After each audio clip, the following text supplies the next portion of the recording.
Here I've got myself a Brinsea Maxi II Eco incubator.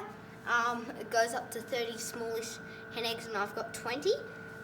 And then here's a simple, it's a very simple incubator. Here's a simple temperature gauge, it should be at about 37.5.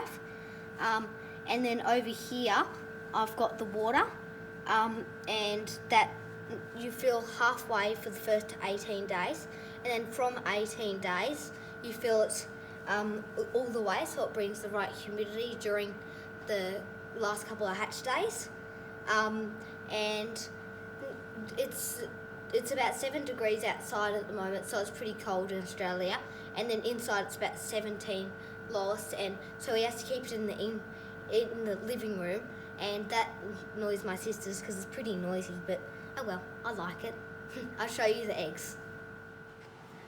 Here's my 2 dozen eggs. I'm missing 2 because I put them under one of my broody hen to just experiment a little bit. They took longer than I hoped in the post, but that's okay. Hopefully get a good hatch rate. I've got a very nice variety of breeds here. I've got Silver Wyandottes, Cuckoo, Orpingtons, Light Sussex, Lavender Sussex, these 2 French Cormorants or Black Cormorants, I'm not exactly sure, but they're a cool coloured egg. I've got one that just says blue, so it's going to be a bit of exciting to see what breeds there are. And then, so I'll put these in. I'll have to turn them twice a day, morning and night, but that's okay. Keeps me entertained because we're in ISO 2 in Australia at the moment, so we're not going out, staying at home, keep me entertained. I've just done a cross and an O on that one, do it on this one, and I'm just placing them carefully into the incubator.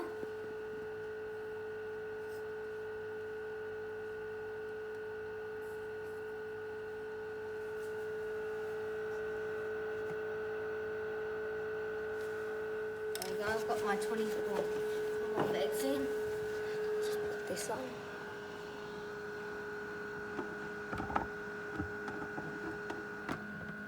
There we go. Day 10 today! Exciting. Pretty much halfway, or at the end of day 10 at least. And day 10 is candling day. Got my 2 torches, which I'll probably use this one because this one's too wide. And that one works well.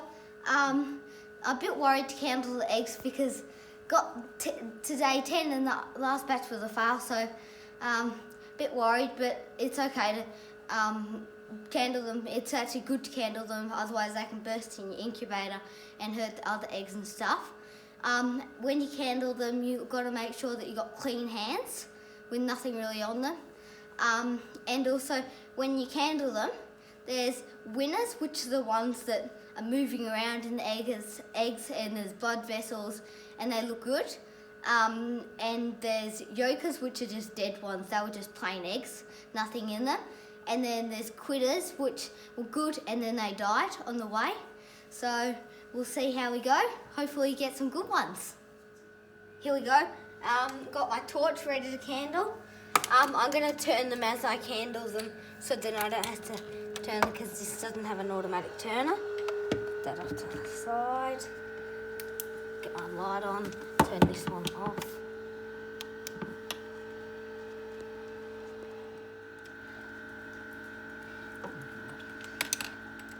This one looks good. It's got a good air bubble here, it looks like. I can see, oh yeah, you can see it moving, I think, in there. And then it's got the air bubble, looks good. Turn that.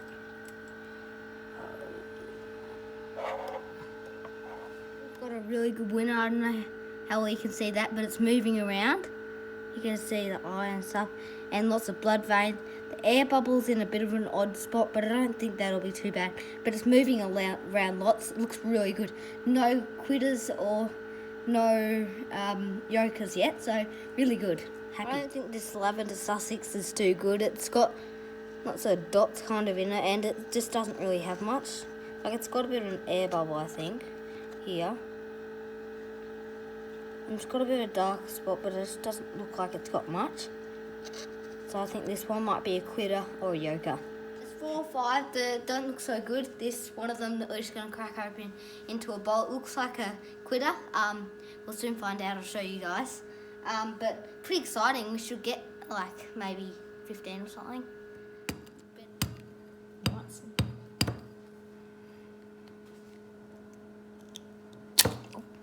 Oh, nothing. Mustn't. Oh, stinky. Mustn't have even been fertilised. This is what I do twice a day, morning and or after dinner. And I've also, my thermometer and temperature gauge turned up yesterday, so I'm checking that and seeing how that's going. It seems pretty accurate. Not super accurate, but pretty accurate enough.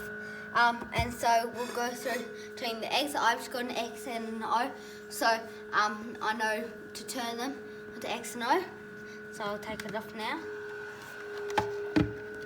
I'll also take this out because I've had it in today and I know how trusty it is.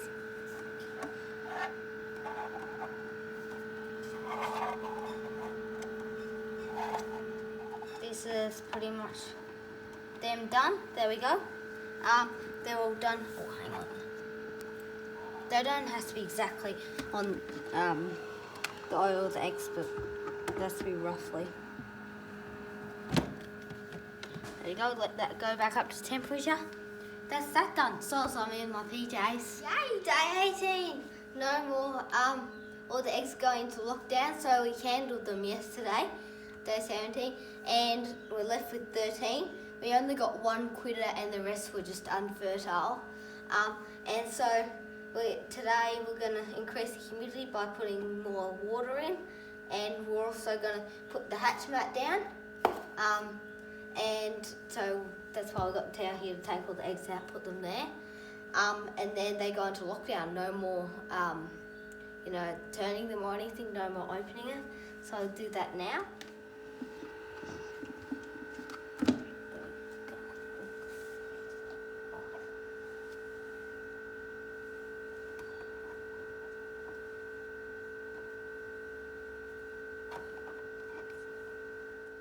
Okay, here I've got my hatch mat so they can get a bit more grip and we can clean all the eggshell out a bit easier. And then I've got the protection guards so they don't drown themselves in the water. Now I'm just going to put the eggs in. And day 18, so we ain't going to handle them. Day 20! I know it's not day 21, but we have something hatching. I don't know if you'll be able to see it, but it's like a little dentin egg. We had to turn it up because it was like facing down, and so we had to turn it up. But it's looking good. We got the time lapse there up and stuff. So yeah, exciting. Today's day 21 in the morning. That's why I'm in my PJs. This one's just started to hatch, and it's been moving around. Looks like quite a good one. Healthy. This one's just moved around, I just seen. The black round was moving around lots yesterday and chirping. And then we've got this one that we had to help out of the shell and stuff. It's not looking too good, so but we'll see how it goes. Hopefully it makes it. And I'm watching all the eggs move around. Like here's this little wyandotte that's been moving around lots, and it's starting to hatch. There's a little, oh look, you can see it at the top of the video. Yeah. It's so entertaining watching the little chick also walk around. So of course we got the little one. It's probably a silver wyandotte, we're thinking. Because it was a bit of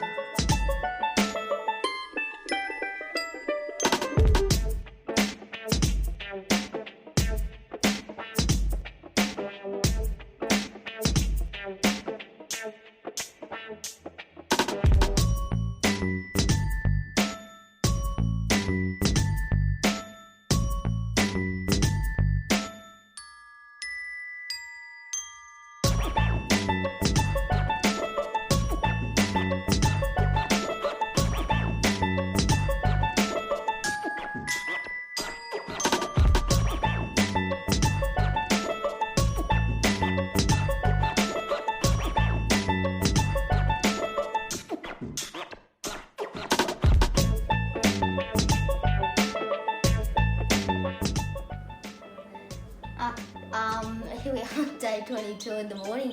We got 7 little chicks. Looks to be gold Wyandottes and silver Wyandottes, so no rare ones yet, but we got chicks. And then in the brooder, we've got the heat lamp, which seems to be working pretty well. They like that, and then the heat plate, because this heat lamp is really, really old, so we don't really trust it that much. We're borrowing off our friends, but so we've got the heat plate going 2 under there. Oh look, one's just started to eat almost. Go on, eat now for the camera.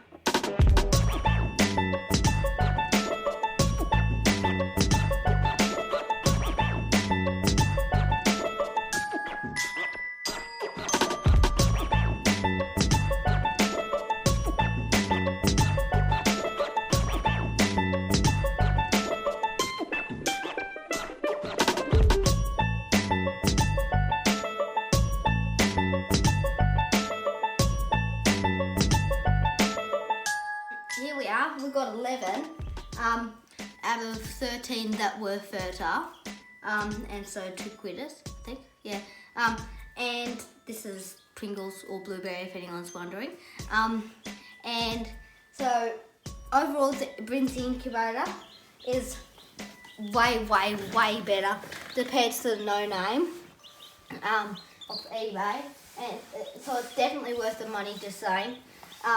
And it's just so simple, it's so much less stressful. Although you do have to turn the eggs, you know, it's not that bad. It's actually quite relaxing, turning 24 or 22 twice a day.